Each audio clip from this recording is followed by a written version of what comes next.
Join Hossain বক্তব্য রাখছেন।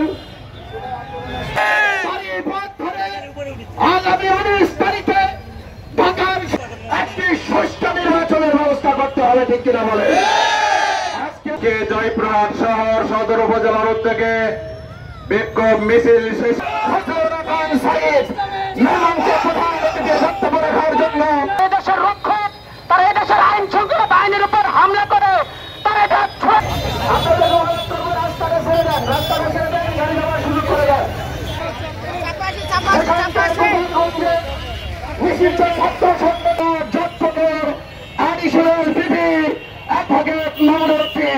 বাংলার জমিনে স্বৈরাচারের বন্ধনে আমরা সন্তান। গোপালগঞ্জ কি এখনো স্বাধীন হয়নি? কি মনে করেন আপনারা?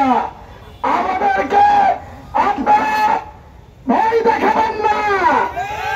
এই গোপালগঞ্জকে স্বাধীন করতে কয়েক ঘন্টা লাগবে না, প্রিয় ভাইয়েরা।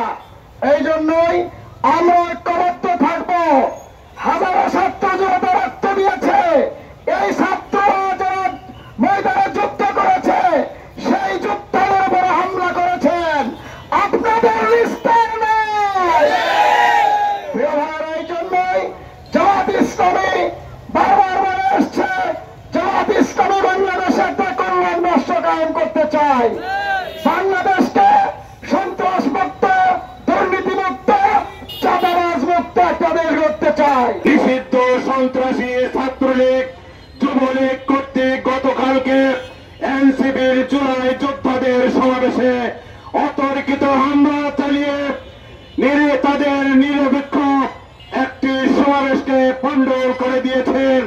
আমরা ধিক্কার জানাই, নিন্দা জানাই। গোপালগঞ্জে আওয়ামী লীগ এবং ছাত্রলীগ এনসিপি নেতৃবৃন্দের এবং এনসিপির সমাবেশে হামলা করেছে।